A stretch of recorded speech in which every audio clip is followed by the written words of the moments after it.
Assalamu alaikum and welcome, my dear mothers and sisters on Muslim Mama. Thank you for giving up your Friday evening to talk about some very, very pertinent and important topics. So my name is Kiran Rahim. I am a doctor by background. I'm also a mum.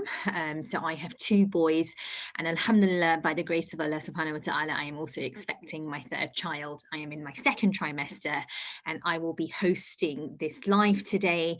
And I have the lovely pleasure of welcoming Narjice Basaran, who is the Managing Director of E-Sector, which is an all-female UK marketing agency. She is also on Instagram and Facebook as Hijabi in the City, and she is a Londoner and she has abandoned London for the greener hills of Solihull, and at the moment she advocates for women in business and managing a range of online brands. So the reason we are here today is to talk to you about the COVID vaccine. So Narjice, welcome. Thank you. Salam alaikum, everyone. So I think it's a really, really important discussion, and I haven't shared your news, but do you want to share it with our? Yes, I'm also in my second trimester. Well, I must be in my third trimester. So yes, starting my third. This is so bad. I do it in weeks, but yeah, near the end. That's where I am. So you're starting your final trimester, final climb, inshallah. So we are both expecting, and we're only a few weeks apart, and I think this is a much needed topic in the community. We've had lots of concerns regarding COVID-19 generally, and then once the vaccine was released, there was lots of issues regarding COVID-19, particularly in pregnant women, and how the guidance has changed in the last few months quite a lot. There are lots of very, very valid questions, and also for women that are nursing and breastfeeding. Yeah. So I will give you a background of why I talk about vaccines. So I'm a pediatrician by background, and so I spend a lot of time reading the data about regular vaccines and how they are regulated, what goes in them, the safety of them, and I do that because it's my job, but also because I have a vested interest in maintaining child health. I have two children who are fully vaccinated. They also get the additional vaccines, so the flu ones, they've also had the chickenpox ones and stuff. And so when the COVID vaccine came out and we were trying for a baby, it was hot stuff, because obviously we were trying for a baby. I also work in a hospital. I was on the COVID ITU wards and working in a high risk environment. So I had to balance my risk. But I come from a very medical background. So why don't you tell me how you have felt about the vaccine and the journey COVID has taken you on? So I am currently, I'm going to call myself the pendulum because I'm doing this. So I went from I'll explain to her. First GP, they didn't know I was pregnant, and they call up and they say, "It's your turn, you're on the list." And I went, "But I'm pregnant, you can't do that."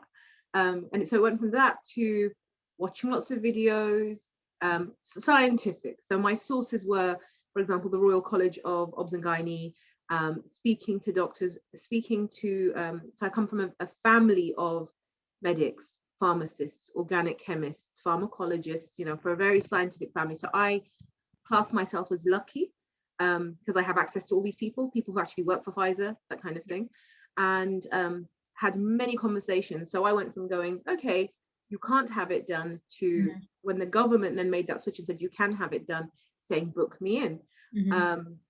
But as I said, I've gone back and forth a few times because there was still, as someone who's from an analytic background, I still had questions. Yeah. And these are not questions regarding pseudoscience, which I will touch on later, because I know that when I'm having this conversation with friends, people who are from non-scientific backgrounds, when I was discussing what I want to do, were mortified and horrified. And what do you mean you're going to have the vaccine and you're pregnant? Nobody saying this was from that world. Nobody saying this was from that scientific world. So so I think, what I've done is I've gone back and forth a little bit, but every time it's to do with data and it's to do with information that I've gathered from what I consider the right sources, which are not a WhatsApp group or a complete stranger in America ranting about pharmaceuticals or any of those kind of sources. So I'm picky about what I class as a source. Well, with a family of for the family of scientists and organic chemists, I don't blame you. So yeah. And so I guess the purpose of today, I think for me, is that people often assume because I'm a medic, I'm biased towards these things. And I find that interesting because just because I'm a medic doesn't mean I'm not a human being. And, you know, in this case, that I'm not a woman who's pregnant. Yeah. And so I will openly and honestly say that I have had the vaccine. I had the vaccine in January. So the January the 9th was my first vaccine. I would have been maybe in my early days of pregnancy, like literally days, conception maybe. Yeah. I did not know I was pregnant, but we were trying to get pregnant. And I had read a lot of the data regarding fertility and how it affects it and whether it affects it and all of that kind of stuff. And so I made a conscious decision based on the evidence in front of me to go and get vaccinated. And I said, Bismillah, and went and got vaccinated. Yeah. Alhamdulillah, I was fine. Didn't have any side effects, not even a sore arm. And I have to really credit the gentleman who vaccinated me because I'm a bit of a pansy when it comes to needles, despite my profession. And then I had the second dose of my Pfizer vaccine when I was, I think, 16 or 17 weeks pregnant, in my second trimester. And so I guess I am a bit of a poster girl for that, but that is my own data. That this is everything I have researched, and I made a conscious decision. And I really admire you for putting yourself out there and saying that actually I am not sure. And I think it's okay to be not sure as long as you are not being feared into a decision and you're not being scaremongered into a decision, and you are using facts and data and science. And I always say this to people. I say, don't listen to one doctor, don't listen to two doctors, listen to the consensus in the scientific community. Absolutely. And, you know, it's how, I guess I would say, our deen works, right? We look at the evidence, and we look at the evidence and the consensus of the people that are learned in the matter. And I really love the fact that you said, I look at data, because that is exactly what you need to be looking at. I think I will add, a lot of the people who are anti the COVID vaccine are generally anti-vaccine. Yes, and they one of are. the things that the reason I shut those voices down, they don't factor into my decision making, is because without vaccines globally, we'd have a much smaller world population in a negative way, and we wouldn't have got rid of some really horrendous diseases. And my thought process is, I mean, I want to talk about one thing in terms of viruses. Is I have good friends, very good friends, who say things like, I'll build natural immunity. And I really want to touch on this phrase, because I don't need to be a scientist to say, and none of our Muslim mamas community, nor any of the community out there, can say anyone's built natural immunity to the HIV virus or to herpes or to a cold sore. We don't even know how to cure a cold. So who has built this natural immunity to any of these things? So when people talk about natural immunity, and they might be referring to a bacterial infection, and, you know, not using antibiotics too much, but this is where, for me, it becomes pseudoscience, where those same people talking about natural immunity name a virus that is new that your body will have natural immunity to. It doesn't exist. If you suddenly introduce any virus into our body, that's like my body speaks English, but the virus is talking Chinese, Mandarin, and now you expect your body to be able to communicate with this thing. And this is one of the things I have a problem with, where those people who are generally against vaccines use terminology like natural immunity. That's not a thing in science. And as Muslims, we come from a culture of theology, knowledge, and science. Absolutely. Why are you making up pseudoscience? Let's talk about the reality of what a virus is. And I think you raise a really valid point, and I come across natural immunity a lot in my practice, and I think it's really important people understand two things. The first thing is that just because something is not naturally made doesn't mean it's not natural to your immune system. And what I mean by that is that you can have a vaccine and you can have the virus, and they are both going to elicit your natural immune response, right? The difference is that we have no idea how this virus is going to elicit a response. So people often worry about, you know, the vaccines, but actually the vaccines aren't the virus. And I think it's really important people understand that there is no live virus in it. It's usually an instruction for our body to produce an antibody, whereas the virus, we have no idea how it's going to affect your body, how it's going to multiply. We call that amplification, and then where it's going to go and the havoc. And we know in COVID that, yes, whilst majority of people might be okay, we cannot predict the ones that aren't going to be okay. And not only are they not okay in a small way, a lot of them die. A lot of them have long COVID. So we now have lots of data from the first wave about people that were asymptomatic or had mild symptoms, but that are now still haven't got their senses of smell. They still can't exercise. They still have shortness of breath, and they have ongoing respiratory issues. And I think this is why your natural and your immune system doesn't have to have a natural memory response, because that's what the vaccine is doing. It's doing it in a controlled way, whereas a virus or an infection is a very, very uncontrolled way. And that's how people have died. Their immune system has gone into this hyperdrive because it doesn't know how to speak Mandarin that the virus is. Absolutely. I want to, one of the questions that's popped up is, are you able to share the data which you used to make your decision? And that's probably aimed at you, Kiran. I want to throw out, in my decision-making process, as I mentioned, I went to the, there's a website for the Royal College of Obs and Gynae. This is where they provide data to the midwives who then go out to the pregnant mothers. And I thought, why wait for the interpretation from a midwife who knows about as much as I do about this virus, because we're all watching BBC News. Let me go to the source that's training her. So I went to the Royal College of Obs and Gynae. They had a fantastic video, first and foremost, explaining how the actual vaccine works. Obviously, I'm talking again from a scientific perspective. I had questions in terms of, and I think a lot of fears in terms of people addressing this as a new type of vaccine. It uses mRNA. So I had questions about that.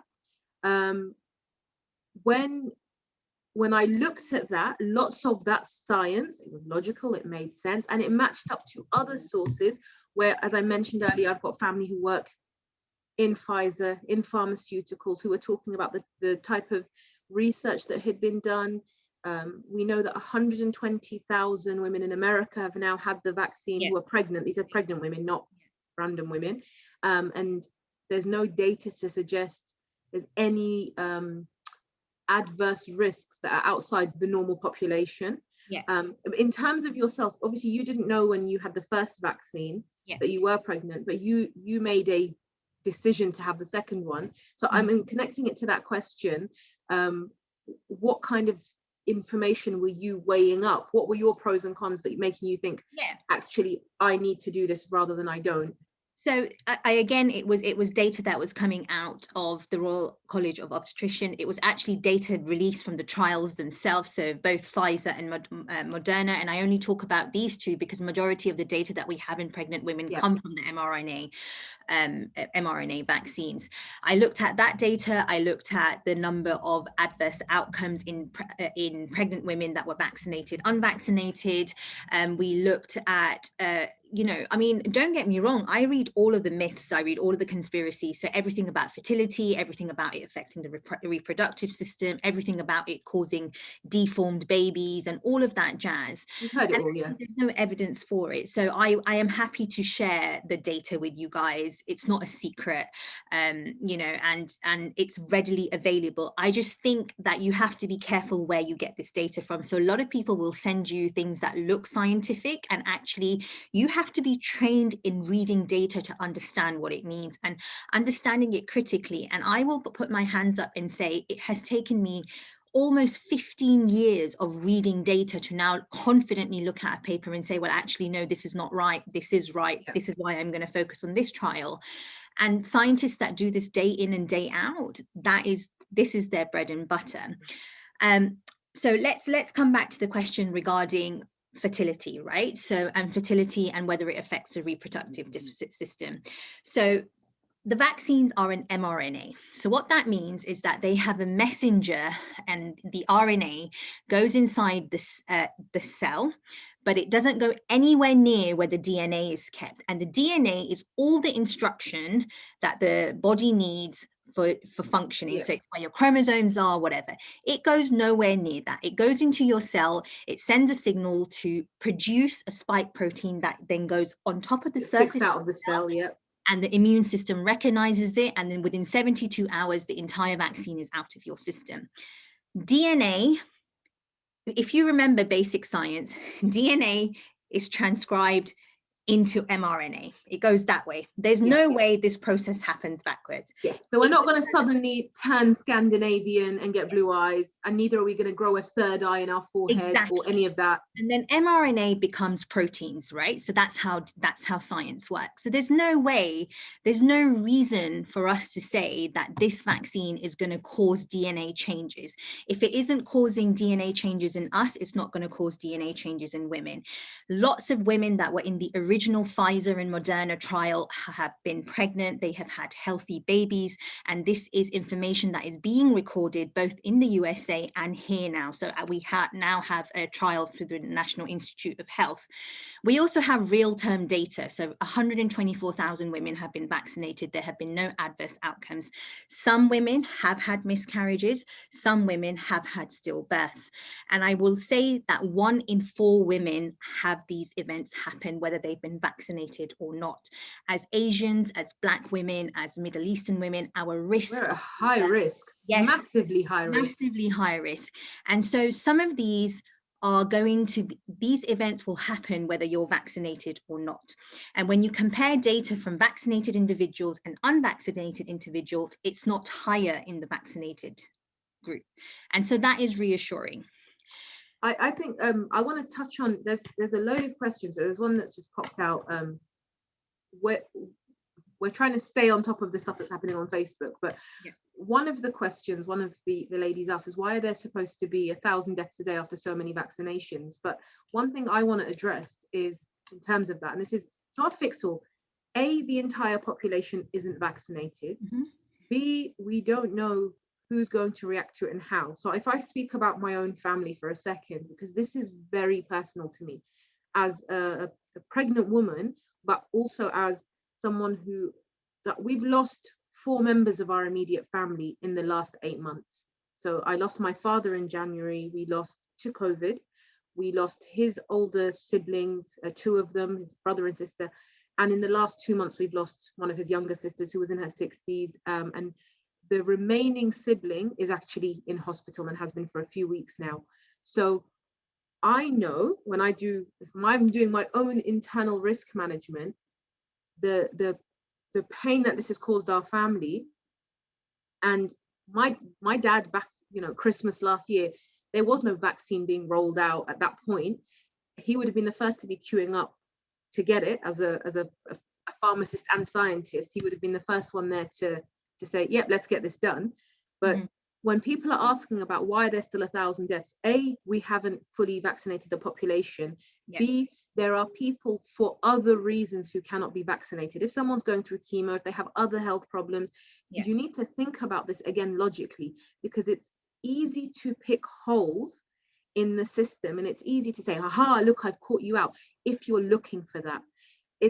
It's very easy to ignore when people come with other medical conditions, they are not in a position to be vaccinated. But actually, no, just looking at the data that we do have, it is majority of unvaccinated people that are dying. Well, those that have had early vaccines. So for example, those that have had vaccines when they were first rolled out in November. So there's a very, very small proportion of vaccinated individuals dying, and they have underlying conditions, or they are in a high risk group, or they have other issues. And we know that the Delta variant is very, very transmissible. We know there are risks. Massively. I just want to pick up something that says, did you look at the data of annual deaths? Yes, we have all looked at the data of annual death. There has been more data. I find it incredibly insulting to the nearly 4.5 million people that have died across the globe, that we are still sitting here saying that their deaths were not due to COVID, when I just find that insulting. I have worked in ITU and looked after people that have died from COVID. One of the earliest patients I had was a pregnant woman who was around 30, 31 weeks. I can't remember because there were so many of them, and we had to make a decision to deliver her because she needed to go to ITU. We couldn't have a pregnant lady on a ventilator, so we delivered her baby and she was there for 7 weeks. These aren't stories that anybody is making up or getting paid to lie about. These are real term data. These are data reports that are coming out in the UK. I mean, just today, Brazil did a press release about how pregnant women in Brazil that haven't had their vaccines are having adverse outcomes such as preterm delivery, increased stillbirth. Preterm delivery is one of the biggest risks. Yes, because and when you get it, something we saw with COVID in the first wave, and by the second wave it was reduced because we had already introduced the advice that women in their third trimester should shield, and that advice has changed further, that if you are if you are pregnant and you are now able to have the vaccine. And there are lots of reasons we know that. So the vaccines that we recommend are Pfizer and Moderna because they are mRNA, and also because that's the data that we've had from the US, where over 120,000 women have had their vaccine and healthy babies. This touches on one of the ladies is asking, how have you kept yourself safe during pregnancy? Any extra precautions? Yeah, yes, I work from home. One of the extra precautions I took. Shall I say, I'm going to say whatever you can think of as an extra precaution. I'm going to say all of the above. I don't see people. I've now reached a point where allowing people to come into the house if they've got both jabs, and every window in my house is open, and this is a very small pool of people. My daughter, who's 8, is back at school, and we are regularly doing the lateral flow tests at home. My husband works in an office with only 2 other people who are both vaccinated, with both vaccines. So they've had both jabs, not just one. But he is still, again, we're not doing 2 or 3 a week, we're doing 5 times a week. If he goes out and he wants to play football in a field, he still knows he's going to be doing lateral flow the next morning. And so because I'm not vaccinated, I've taken extra precautions. And even if I do go and get vaccinaid, like I said, I'm mid pendulum now. I'm like, yeah, and that's fine. It's about making an informed choice, and I actually feel like I'm going in that direction where I probably will, because this is getting frustrating now. I want to get back to my life, and those extra precautions will continue just because I'm vaccinated. Because one of the statistics released today said one jab is giving you 30% protection against Delta, whereas having both jabs is 90%. So people who are telling me, but I've had one of the injections, I'll still pop over to visit. I will not open the front door for you. Let me just put that out there. So if you've not had both jabs, no one is coming into my house.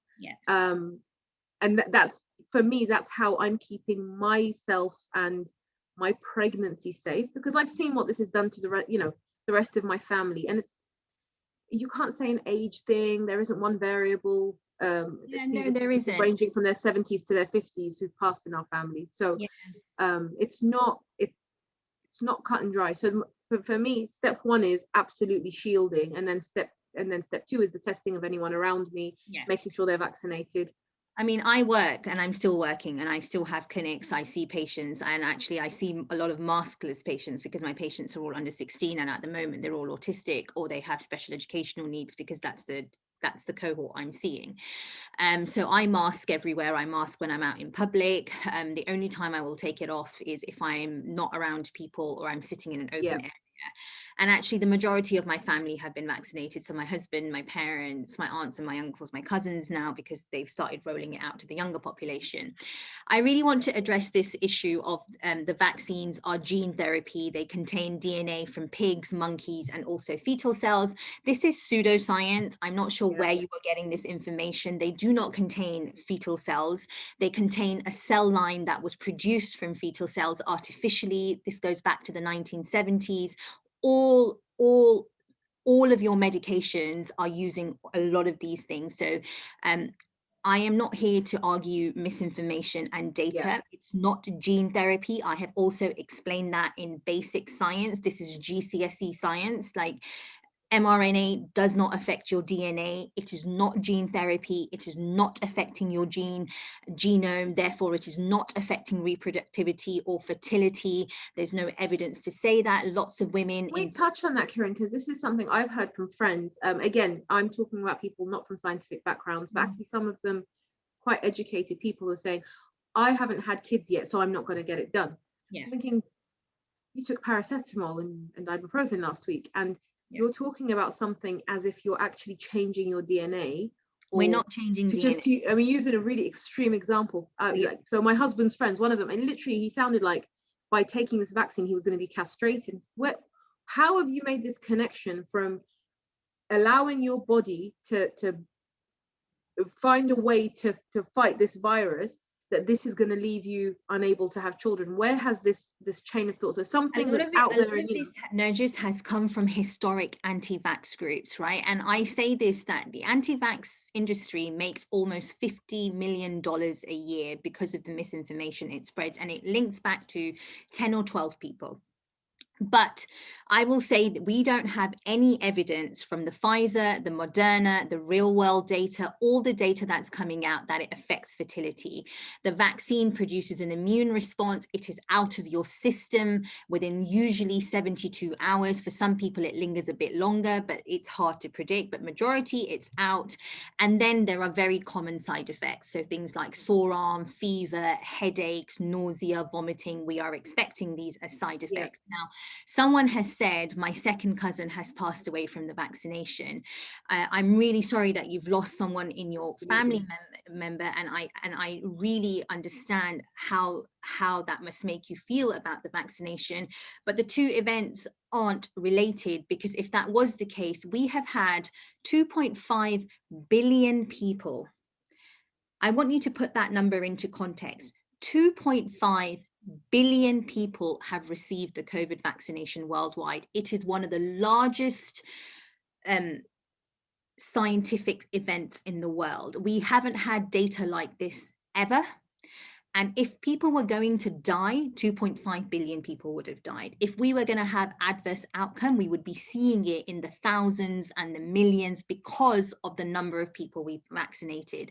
Sometimes people do have adverse reactions. I am not disputing that, but that doesn't mean... Wouldn't you assume that with any medication? Yes. When you try, and we could be talking about this in the context of peanuts. Yes. This is not because they are made in a lab.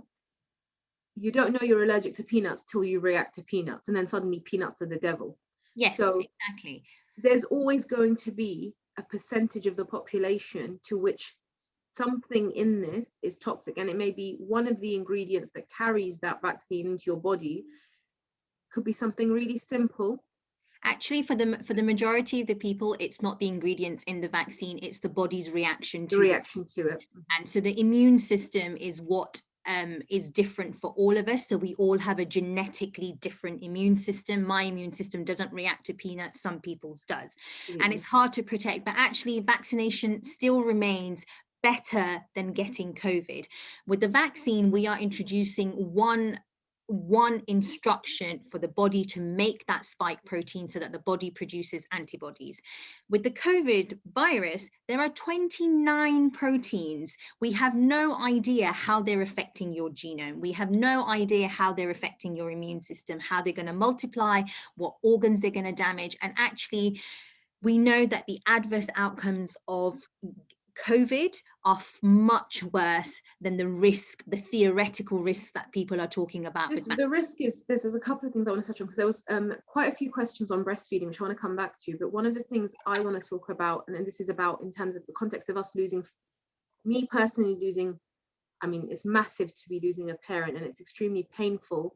And there will be people in our groups and whatnot who say, you may have lost him to something else. The way it happened, from something that was, he tested positive and there was, he had barely any symptoms, for him to deteriorate suddenly after a week, to then be in a coma for a week, and then we lost him. And it was a big shock, because he was a healthy man, not medicated on anything, you know, healthy guy.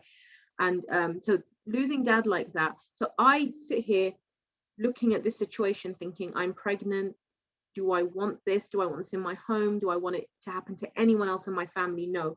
And I'm constantly doing a scale of weighing the risks. And that's what we all have to do. It's saying that we could probably list 1,000 examples where someone had the vaccine and this happened or that happened or something else happened, but we can actually say 4 million people died. Yes. You can't list 4 million people because of the vaccine died, but I can confidently say over 4 million have and died. Actually, this is not data. So I know a lot of people will sometimes say, well, I know someone, someone has said that they've gone partially blind or someone has died. I'm seeing those as well. This is not data. If this was a regular occurrence and it was happening because of the vaccines, like I said, we would be seeing it in numbers. We have a Yello Card reporting scheme and it picks up adverse events. And the whole point of that is for us to keep an eye on whether the vaccine is having a reaction. I want people to remember that the COVID trial started a year ago. So we now have a year of data, and people often say to me, are we all part of the trial? And, it's still in the trial phase. The phase 3 of any trial is about monitoring the people that were in the trial. It doesn't mean that the trials are ongoing and people are still experimenting. What it means is that they're following up these people, and usually follow-up means that they're testing things like their antibody levels, how the immune response is, whether it's fading, whether it's getting stronger. So they know things like whether we need booster jabs. So for example, with things like hepatitis A, boosters or whatever, we know after a while your immunity goes down, and we know that because people in phase 3 trials have been monitored up to 2 to 3 years after. And that's really important. You understand what trials are. So everybody that's had a vaccine is not part of a trial. But that's really important to understand that we're not the guinea pigs right now. So I love the fact that you've said that, because there was that feeling maybe when this kicked off that we were being tested on, but they were already in that second, third trial before it went public. And actually, again, comes back to weighing the risks. Do I want to, if we were talking about cancer today, right now, and someone said to you, you might have a better chance of surviving stage 4 cancer if I give you this trial drug, you'd be cheering it on. And coming back to my father, when he had been in a coma for 3 or 4 days and they said, we have a trial treatment, do you want us to try? We said, yes, please, because we were desperate to keep dad alive. Yeah, absolutely. We didn't know what they were going to, we literally, and like I say, we're talking about a family of doctors and NHS employees who are all clinical. Not one person in the family, none of the doctors or pharmacists said, hang on a minute, can you tell me what research you've got based on this experimental treatment of this man? None of us said that. We all said, thank you so much for considering our dad for this trial, because this might be the thing. And it gave us a few extra days with him, but he was too far gone. The damage to his lungs and his own immune system had done what it did. So on that front, again, it's about weighing the risks. And I feel like people are not fully or taking seriously, especially when they haven't had it in their own home. Well, I mean, look at the comment here, 4 million have died, but a lot has died due to negligence. I'm sorry, that is not true. People have died from COVID. I don't know how many times it needs to be said for it to sink through. It's not medical negligence. I, as a doctor that worked in ITU for months, didn't go out and kill people. That's not what I was doing. And I find it incredibly insulting that this is still the narrative that you're trying to feed people. It's nobody. We had doctors and nurses making an effort, Muslim and non-Muslim, making an effort to stay in contact with my family because we were not in a position to go and visit dad. They were making an effort to allow us even just to see him on a video call from their own personal phones in a hospital that was overrun with COVID at that point. In an overpopulated area with an underfunded hospital. They were doing their best. And I will never, ever throw what happened in that hospital back on those medical staff and those caregivers, because they were the ones with dad at the end, not us. We were not able to be there.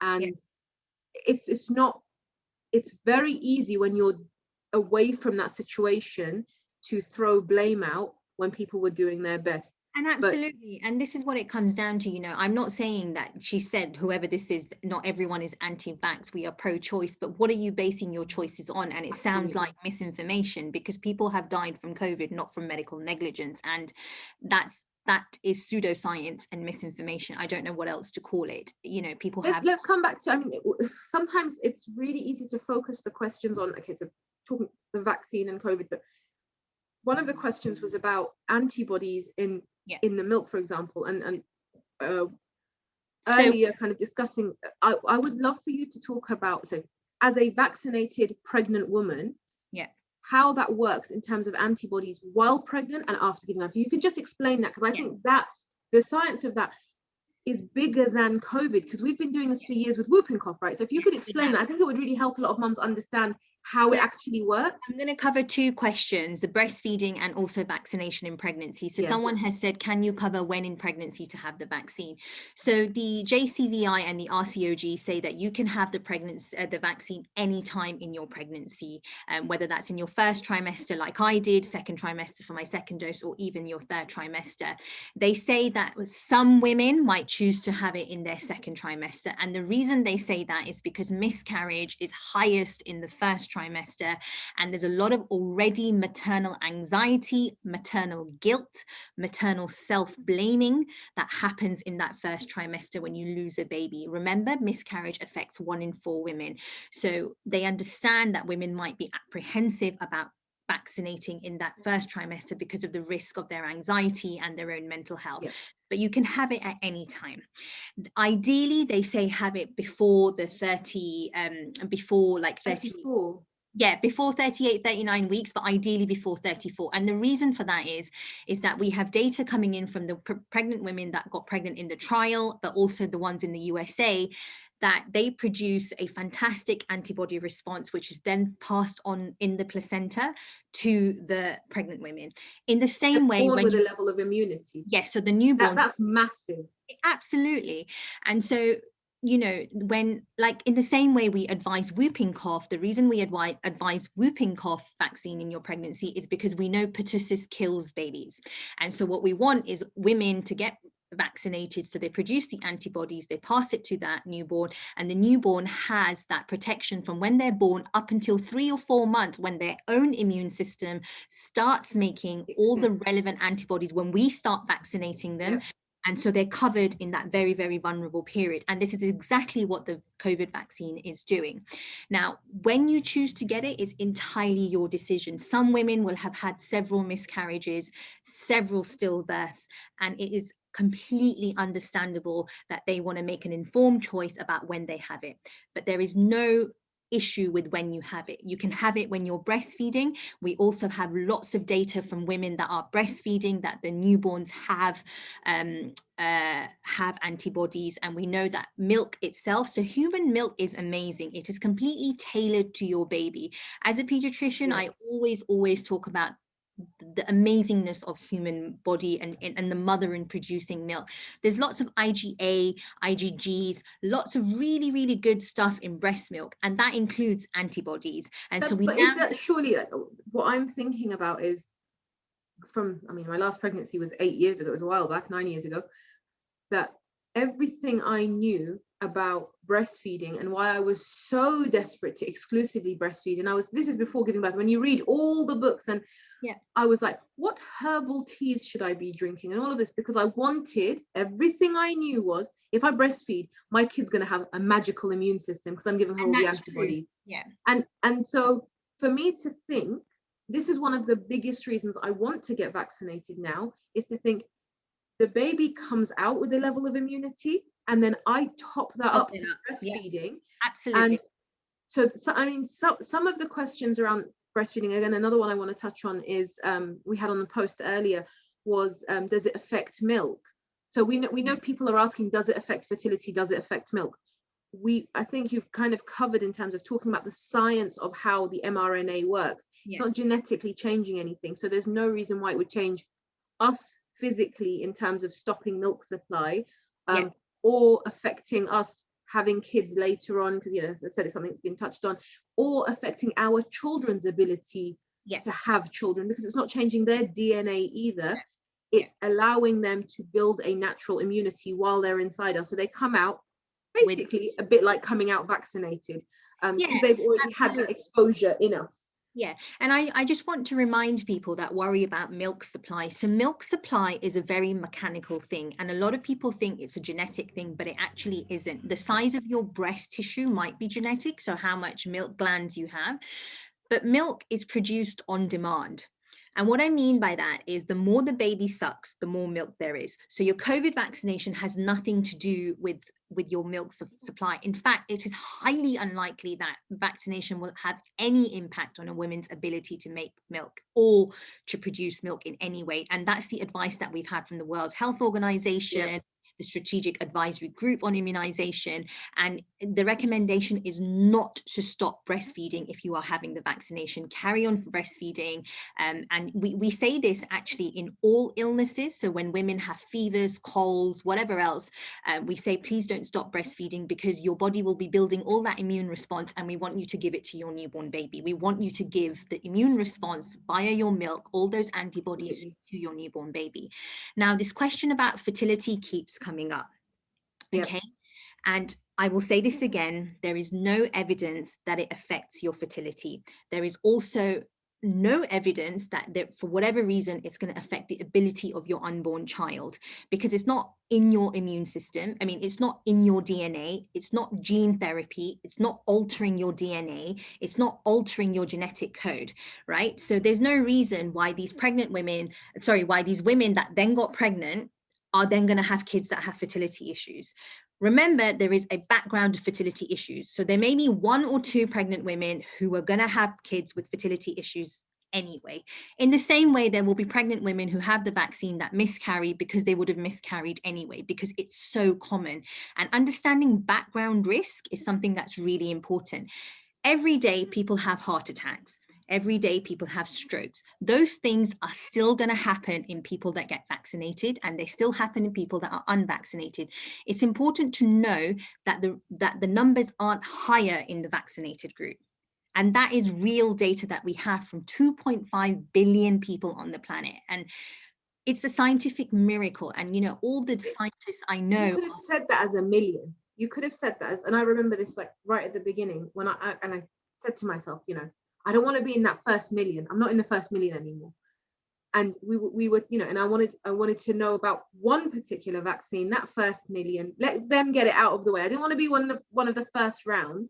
And this is not even taking pregnancy into consideration. Kind of, I think we were all kicking back and saying, let's see what happens. It's happened now. Yeah. And that's fair. But I think this point you're making about if 1 million people had it, because I want to touch on something another person has mentioned in terms of they've had a couple of people they know or relatives who've had it, and then they've ended up hospitalized from the vaccine. And so I'm going to mention, so my husband and my father-in-law, they got vaccinated. They had, you know, a couple of days of feeling bad tummies, bad heads. That, if you understand, or if any of you remember when your kids have had other jabs, so we've all had jabs, our kids have had jabs, that is your body doing the work now. You've given it this dead version of the virus, or you've given it this mRNA thing, you said, and your body has produced a copy of the virus, and now your body is thinking it's got the virus, it doesn't have the virus, and now your body's saying, oh, there's something here, I need to attack it. Yes. So that your body in attack mode is, real virus comes around, your body is now speaking Mandarin, your body is now saying, I know what to do. Yeah. So some people will react, and it's such a small percentage that we're talking about. When if I think about I can name 100 people right now who I know have had the vaccine, and most of my immediate family have, and we're a big family, but in that circle of people, a handful have had headaches or an arm ache for a day. A lot of them have had nothing and kind of shrugged and go, I was all right, or an upset tummy for a day. It's one symptom or two. I'd much rather my husband had a 2-day headache and a 2-day tummy ache than went through what other members of the family went through without being vaccinated. And that was my major push for having a vaccine, because I looked after pregnant women in their third trimester, in that first wave where they weren't shielding and they were still doing stuff, and we didn't have information on COVID, and we knew they were having preterm births, we knew they were having clots, we knew they were ending up in ITU. And there is a message here from a Tommy's midwife, Amina Hatia or Hashia, I don't know, I'm sorry if I mispronounced your name, you know, that pregnant women are most vulnerable in their third trimester. And that is so true. Your immune system takes a complete beating when you're pregnant. You get the common cold, you get everything underneath the sun, because your body is essentially growing something. And a lot of that energy, you know, in the medical world, we call the baby a parasite, because that's exactly how it behaves. It takes mum's energy, it takes all of her nutrients, it takes everything, the iron, her immune response. And so mum is very, very vulnerable, which is why we have anemia, which is why we have like immune problems. All of it. And the risk for pregnant women for COVID is horrific. It's not just you, it's you and your baby. And I'm not saying that you should be fear-mongered into having a vaccine. What I'm saying is that you should be using the correct information. So Royal College of Obstetricians, looking at the data, understanding and learning from people of knowledge. I don't mean Facebook aunties and WhatsApp misinformation. Just stop with the WhatsApp groups. And you know, I always say, don't trust one doctor. Don't trust me. Don't trust X, Y, and Z. Look at the consensus. Scientific consensus is what we're looking at. And scientific consensus, so these are the experts in the world in epidemiology, in public health, in vaccine safety, in understanding data. And you've got data people in your family. They are telling us overwhelmingly that the evidence shows the vaccines are safe, and that's why they're recommended in pregnant women. Now, something that comes up again and again is that pregnant women weren't included in the trial. This is not new. Pregnant women are never included in trials because it's unethical to experiment stuff on pregnant women. We don't know how they're going to react. So it was unethical, and it has always been an issue. The first trial for pregnant women started a few months ago, and there's about 400 women enrolled in it, and the data from that, Alhamdulillah, is reassuring. We don't have pregnant women data in trial, but we do have our regular women who got pregnant, who then developed antibodies. They were guinea pigs by accident, weren't they? But they've done us all a massive favor. Absolutely. And we also now have data from actual pregnant women. Many of them were healthcare workers. Many of them were working in high-risk environments that chose to have the vaccine because America rolled it out a lot sooner than we did. And we have 125,000 of them that have had the vaccine, have been largely okay. We have had very few miscarriages, and like I said before, a few stillbirths, but not enough to say that this is vaccine related. It's the same numbers in the unvaccinated and vaccinated groups, and now they're going on to have healthy babies with antibodies. And I think that's quite amazing. 125,000 women. We don't even get that many women in regular trials, let alone, you know, when we're introducing a new drug, we don't have the numbers that we're seeing now, which is why it's overwhelmingly reassuring.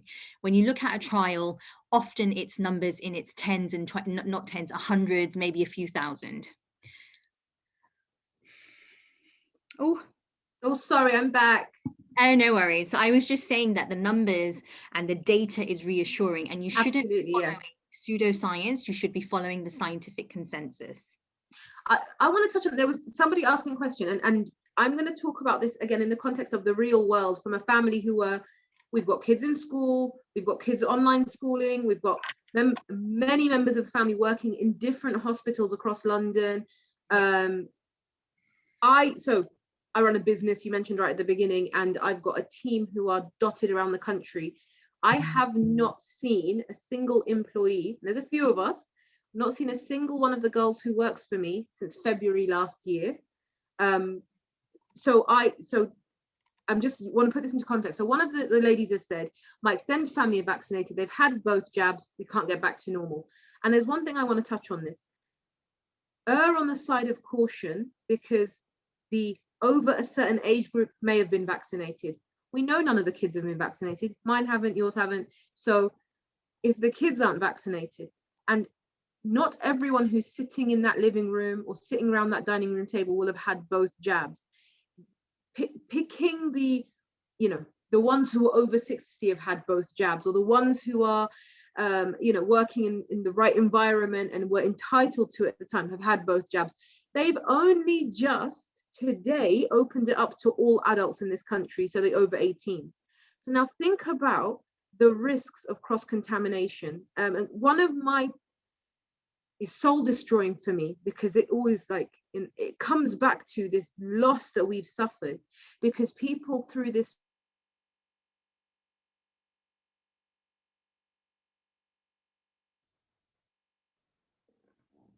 phrase around, he's in my bubble, in different working.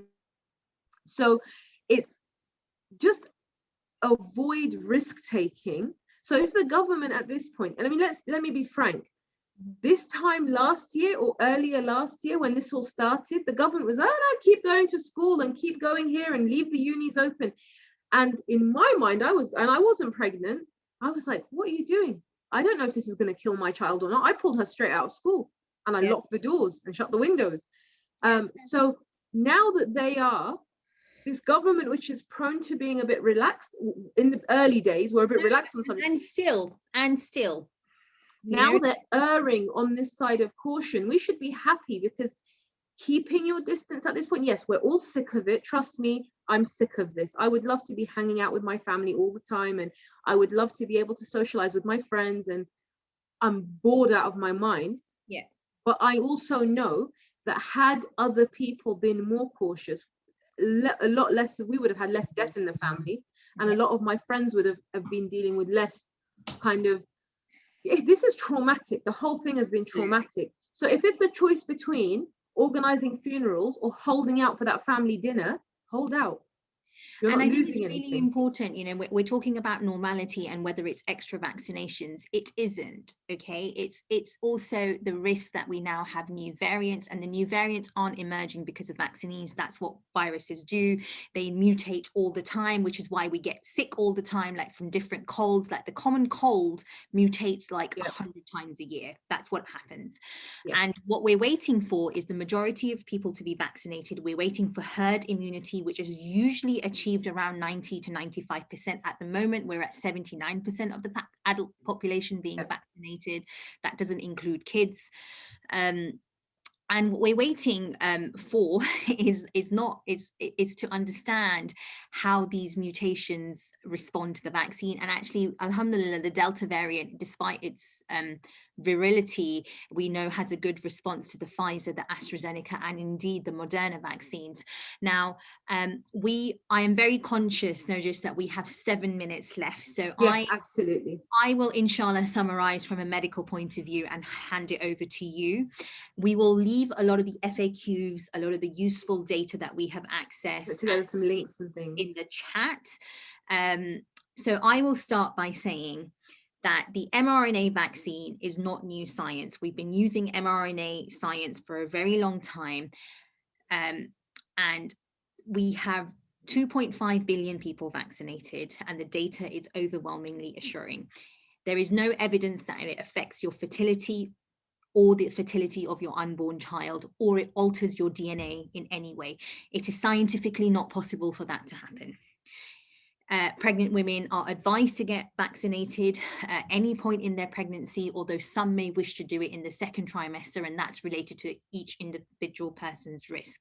If you want to know more, if you want to find out more, it is worth talking to someone that is knowledgeable, such as your GP or your midwife.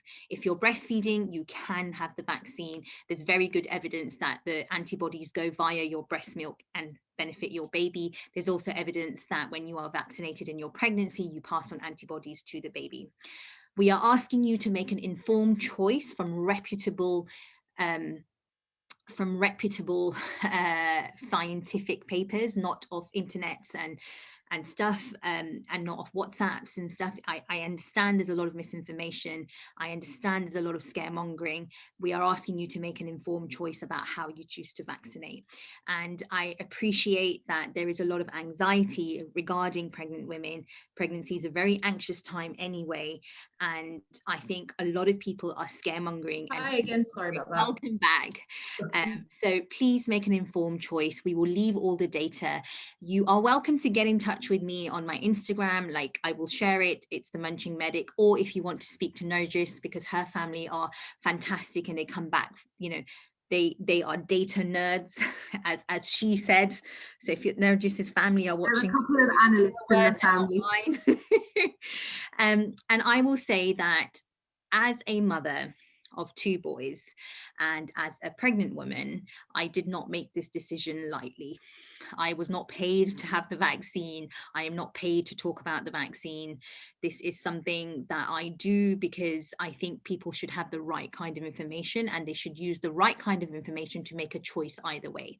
You can make a choice not to have a vaccine, and that's fine as long as no one has feared or pushed you into that decision. Okay, so it's about using data and science and following the scientific consensus. And I have chosen to have the vaccine, and Alhamdulillah, things are going well. So if there's anything you take away from this, please take away that you're going to do some dua for me and my baby. So over to you. Thank you. And I would say a couple of things. I would say this is, and one of the mums has already said this in the comments, but this is a really difficult decision to make. Yes. It's been a really difficult 1.5 years. So when people are making this decision, if you're listening and you've got a pregnant sister, sister-in-law, friend, be sensitive that that person's making their own decision. They're weighing up the risks to themselves and they're deciding what's going to keep their family safest. And so you're not going to know all the factors in them making that decision, but be sensitive to the fact that this is not an easy decision for anyone to make. So if they decide to go down that path of getting vaccinated, that's their choice, and leave them be to do that. And again, coming back kind of full circle and saying, be really conscious of where you're getting your information from, because when I'm having discussions with people and I'm talking to other academic or what I class as educated people, not necessarily scientists and not pharmacists and not, you know, pharmacologists, some of the sources of data have shocked me. When I saw a video and I saw this, and I'm thinking, no, you wouldn't watch a video and then decide on chemo. So let's treat this as what it is. It's an illness. We're trying to find a solution, just like the medical world has been doing with cancer and HIV and a million other diseases for such a long time. There are people doing their best. They've saved a lot of lives. I wish we had this 1 year ago. I wish that this had been an option for both of my parents and all my aunts and uncles 1 year ago, that would have protected them and would have reduced the risks in our family, and we would have had a much easier year this year. So just be sensitive of where you get your information from, respecting other people's decisions, and just opening your mind. Don't go in, and this is the last point I'm going to make on this. I said, and I stand by that, I'm still that pendulum, because I'm in probably the last phases of making this decision, and I kind of know which way I'm going to swing.